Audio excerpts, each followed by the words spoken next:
All right, good afternoon, everyone. This is Joe Henches with Beyond the Chart. This is a stock market analysis weekend edition. Today is Saturday, May 31st, the last day of May 2014. Okay, we're going to take a look at the markets. We're going to look at the Dow and the New York Composite and the Nasdaq, both on daily, weekly, and monthly basis. And then we're going to step into the indicators, look at the three ETFs that we look at, and then look at Apple, Amazon, and Goldman Sachs. So let's start off with the Dow Industrials, which was up 18.5 points on Friday. So a little bit of a move, not very strong. The indicators, the volume, the volume was a little stronger on Friday. It could have been month-end type buying that was coming in and volume into the index. But we're still not strong. A little bit of divergence showing up in the indicators here, not as strong as is showing in some of the others. Let's take a look at the weekly chart. Now the weekly, we're hugging this upward trend line, and that trend line is the broadening top trend line. Okay, this is the broadening scenario that we've got. You know, I believe that the market topped out the first of 2000. And that was the top of a huge bull market, and that we basically have been chopping sideways in big swings, very similar to big swings that we did back in the 70s after a this wave 3, huge move from 1932 to 1966.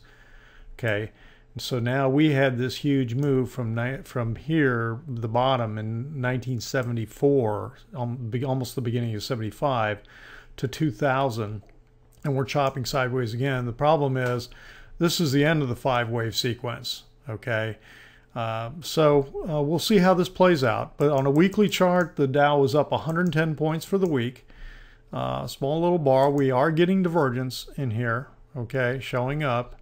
And we're getting in on several indicators.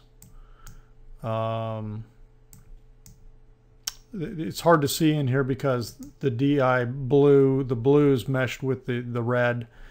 But clearly the blue is the positive indicator. It goes up when the market's moving up, when the security's going up, and it's not doing that with the Dow moving up.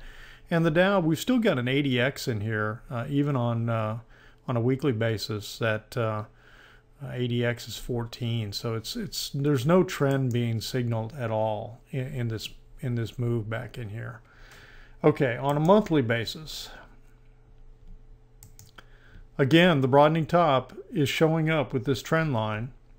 We've got this strong trend line in here that when this is broken, I think that's going to signal the strong move to the downside. Very similar to when this trend line here was broken back in late 2007, it signaled the move to the downside. And look how fast that happened. So, you know, we're getting tight. It's like we're getting squeezed in here. It'll be interesting to see how long this continues. We are getting divergence on all the indicators in here, on DI plus on the monthly basis, on the RSI on the monthly basis on this chart. And look at the volume. I've looked at this before. You know, how can anyone call this a strong rally since 2009? You know, yeah, it's rallied, but it's rallied on less and less volume. That is not a good sign. That is not a good sign. So that's the way the monthly chart is looking. And you'll look, I've gotten a couple other lines in here, and I'm going to show this real quick because I may come back to it. Okay, this is a trend channel. This is the 1929 crash, okay? Then here's wave 1, 2, 3, 4, and then wave 5, and now we're chopping sideways. What's interesting about this is a lot of times what you do is to create a channel for the big impulse wave, you take the low of wave 2 and the low of wave 4, you draw a line. Then you draw a parallel line to that and put it at the top of wave 3, and sometimes 1 and 3 will pretty much line up. Sometimes they won't. Sometimes 1 won't have made it that far, but then you can use 3 as a projection out. So anyway, this is the trend channel. And sometimes you get this extreme with extreme bullishness. It pushes to the upside of the trend channel and pushes outside of it. It's pulled back. It came back in here, and now it's like it's came in, came back out. we'll have to see. The expectation is that it's going to come back down. So that we'll just have to see how that plays out. And also the other thing I wanted to mention, I'm going to come back to this when I look at Amazon, because Amazon's doing something similar but on daily chart. Look at this move. This is the 1987 crash. This is what was so gut-wrenching to everybody, because it was 20% in one day. It was huge. But look at this move down, this bar. And I'm going to blow this up just, well, too much. All right, just a little bit more. Okay, this was the first move down in the 1929 crash. Well, and then it bounced back for several months. Well, here's where the real crash occurred. Okay, where it continued to go down from, 1930, the middle of 1930, all the way down here to 1932. I think it was like July low of 1932. And so everyone thought, as we bounced up in 1987, we thought we were going to roll over, and they thought this was what was going to happen. Well, the Fed poured on the money. I mean, just poured on the money, and that's why we got this huge blow-off type extreme in here. Valuations at this point were unheard of. They weren't even in the same universe as the valuations back here. Okay, so an entirely different ball game. So now we're watching very closely to see what happens back up in here, and how we trade. Do we continue to push, or do we roll back down and break this trend line? So we're getting to that point where we're either going to push above or we're going to break on down. Okay, so let's move. I want to look at the New York Composite daily. Similar type scenario that hasn't changed a whole lot based on the last action from yesterday. We looked at this Thursday night. Let's take a look at the weekly. Weekly still trending. We're not getting any breakdown below the 10-week moving average. There is a possible divergence. We had divergence showing up here. If this starts to turn down, that will indicate a point there that would be a valid divergence. But if this pushes higher, that will disallow this line. So we'll see. It's possible that it's doing that. And then the where is the New York monthly? There we go. We'll take a look at that. Again, we're getting divergence on an indicator on the monthly basis on the New York Composite. Okay, and we're slightly above the highs back here of 2007.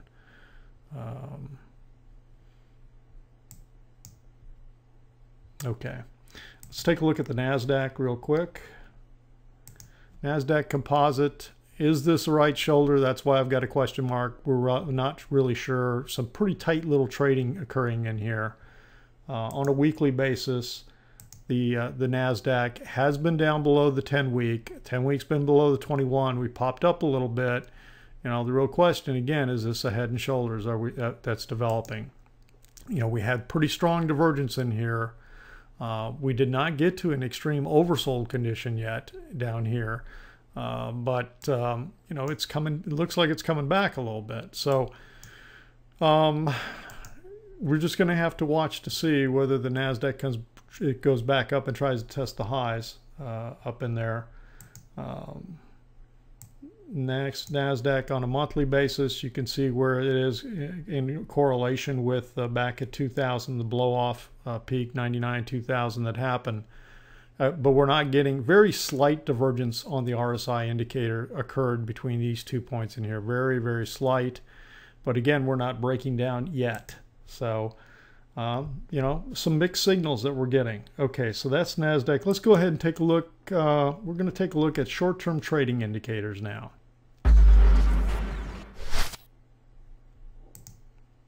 Okay, the short-term indicator is the 10-week is at 1.058. So again, it has not moved down below the red line. Got a closing fairly bullish, 0.89. And when I say bullish, that means it's a positive reading because the market was up. But as we get more and more of those readings, it's going to be, from a contrarian standpoint, it'll be bearish. And when we look at the VIX, the divergence in here is still holding. It hasn't broken or anything, so it's still valid. I'm still watching this pretty closely in terms of the possible divergence signaling a bottom in the VIX, which would indicate the VIX to turn here, and then that would mean selling coming into the market. And the last one I want to take a look at is the high-low. The high-low has been holding up, the net new highs over new lows has been holding up in here higher than the last month and a half to 2 months. So that's another one that's indicating some strength in terms of the new highs of the market coming in. And this is, I believe, the NYSE new highs, new lows, not the Nasdaq. Okay, let's take a look at the ETFs, the 3 ETFs that we have right now. Okay, where are they? Semiconductor. Semiconductor is, let me blow this up. Okay, so it's at the top of the Keltner channel in here, very tight little trading range. We've had a pretty good rally, pretty good move in here.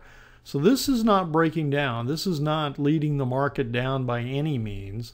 But one thing I've noticed though is the ADX, this light green line in here, is below 20. Okay, so when, again, like I talked about before, when it's below 20, it means it's not really trending. Okay, so if you don't have a trend and you start to get above 70 on the RSI, you could be in an overbought condition. And if I'm at the top of the channels, it could mean that this thing is getting ready to pull back down.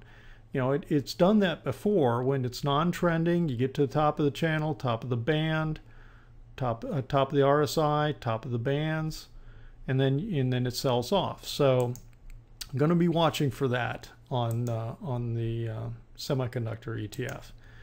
And the next one is the home builders ETFs. Home builders, now, contrary to the semiconductors, the home builders, I mean, look at the Dow's up, slight sideways to up, okay, and the home builders is down. So the home builders is one ETF that's leading to the downside. And as long as you've got this 21 below the 55 and the 55 is declining, I can't, you have to be cautious, and the play has got to be with the trend to the downside. So I would not be trying to buy this at this point. It's going to have to prove itself that it really wants to turn for me to be able to do anything with that as an indicator. Okay, and then the last one I wanted to look at in the ETF is the financial ETF. And again, this one, we had this sharp move down in here, and then we've chopped sideways to up. Again, this is not leading us to the downside. The real indicator is this trend line going to hold? Okay, and I take a look at Goldman Sachs today, and Goldman Sachs is trending sideways, but in a more negative situation than this. So I'm skeptical that this is rallying and going to new highs, but we'll have to just watch and see. Right now, it has had a pretty decent rally over the last 2 weeks. Okay, that's it on the ETFs. Now we're going to take a look at 3 stocks: Apple, Amazon, and Goldman Sachs. And Apple, I am right now pretty doggone bullish on. I mean, the way it's acting, I got myself convinced that this bullish action in here is a part of a bullish move, and that we're seeing thrusts here, 1, 2, 1, 2, 1, 2. This is going to be, a part of a third wave that is going to be completed up here. I'm not saying it's complete yet. It's kind of hard to tell. I think it could have more to go. And the real test is going to be when this third wave gets complete and you get this bracketed little I 4 that comes back down. 4 cannot overlap little I 1. All right. If it does, then that's going to throw this whole bullish scenario off, and this is going to be a more complex corrective type action. But right now, I'm gambling that this is bullish move. 1, 2, 3, 4. We're in 5 of this 3. We're going to get a 4 after 3 completes. We'll get a 4th pullback, probably down into this scenario, and then we're going to get a little I 5, bracketed 5, that'll move up, that will complete this wave 3. That'll be a bigger wave 3. So it's like each sequence completes a wave 3 of a bigger wave 3. Like we're in a big wave 3 here. But we got to be cautious, because remember, wave 4s in an impulse move, if you're in a solid 1, 2, 3, 4, 5 wave up, wave 4s cannot overlap wave 1. It's just the way it is. That's the way the Elliott wave methodology works. And it's proven itself time over time over time. So right now we're bullish on Apple, and I got to say we're still headed to the upside. May pause for a couple of days here, but right now it looks bullish. Now, Amazon. Amazon, you got to stay with the trending to the downside type thing in here. The 21's below the 55. The 55 is hard down. So to me, the play would be is to continue to look for a setup. If I get a close below the 10, you'd want to be looking at a possible setup to move to the downside and buy puts. Because Amazon, on a broader scale, again, now here's the other thing I wanted to point out real quick. Look at this trend channel, and I talked about this on the Dow. Okay, when I looked at the Dow monthly, and I talked about, here's 1, 2, 3, 4, and a very extended wave 5. Okay, you had 1, 2, 3, 4, 5. I believe this is 4. This may not be 4, but it looked like a 5 in here, and so this is very similar to the Dow on a monthly basis. And because of that, and because of this kind of move, when you look at the action on Amazon, now this is on a semi-log, so it's all in percentage type moves, but here was the first move.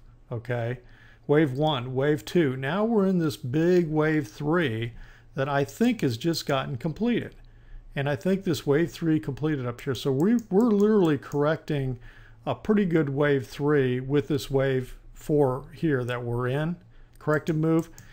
And so that's why I've got to keep, the tendency, your tendencies get bullish too soon. Okay, so you got to stay with the fact that we still think we're corrective. The trend is down, so we're going to continue to look for trends on Amazon to the downside. And the last one we'll take a look at is Goldman Sachs, which has been chopping sideways in here. But again, the 55 has come below the 233-day moving average. The 21 is below the 55, although the 21 is a little bit flat. But again, you would be looking to me to be playing the path of least resistance to the downside. I'd be looking for this to break down and then break down out of this congestion and have another move to the downside. So that's it on Goldman Sachs, Apple, Amazon, and the market for the weekend and for the month end. So we'll be back with trade ideas tomorrow.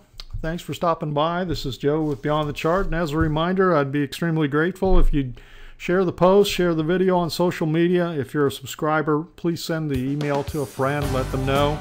And if you're not a subscriber, subscribe so you can download the PDF, 5 Essentials, have access to the Trade Ideas webpage and other things that we're developing for the future. So anyway, this is Joe for Beyond the Chart. Thanks for stopping by. Have a great weekend.